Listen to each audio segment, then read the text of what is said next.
Muling pinatunayan at ipinamalas ng mga otoridad ang kanilang seryosong kampanya laban sa iligal na droga sa rehiyon ng Cordillera sa nailunsad na MG Plans Eradication bilang bahagi ng Anti-Illegal Drugs Operation ng Police Regional Office Cordillera Administrative Region ay nagresulta ng positibong resulta kung saan ay binunot, sinira at sinunog ang nasa kabuuang halaga ng MG Plans na 162 million at 20,000 pesos. Ang matagumpay na isang araw na operasyon kahapon ay nailunsad sa Mount Watong, Barangay Lukong, Tinglayan, Kalinga sa ulat na naisumiti sa Regional Operation Division ng PROCAR na unang nadiskubre ang nasa 8 MG plantation sites na may lawak na 52,000 square meters kung saan ay nakumpiska ang nasa 477,500 gramo ng dried marijuana stalks with leaves and fruiting tops, 456,000 piraso ng purely grown MG plants at 338,000 marijuana seedlings.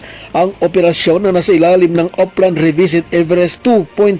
ay sa direktiba ni PROCAR Regional Director Police Brigadier General Erickson Dilag sa pangunguna ni Deputy Regional Director for Operations Police Colonel Ledon Monte. Nagpahayag ng pasalamat ang PROCAR official sa bawat ahensya at iba pang police unit na nakatuwang nila para maging successful ang naturang anti-illegal drug operation sa rehiyon at ito'y kinabibilangan ng PDEA Kalinga, Kalinga PPO, PIU at PDU, Regional Mobile Force Battalion 15, PROCAR Squadron at iba pa. Samantala, matapos may sagawaang wastong disposition at documentation ay sinunog na on sites ang mga binunot at nakumpiskang MG plants habang sinimulan na ang pagtugis sa mga cultivators na responsable sa naturan at malawak na plantasyon. Ito rin ay pagsuporta sa focus agenda ng Chief PNP na pagsugpo sa anumang illegal drug trade at source nito kung saan ay pilit itinatago ang masama at maling kalakarang ito, ngunit nadidiskubre kahit pa sa mga vast mountain terrain sa tulong ng publiko at paggamit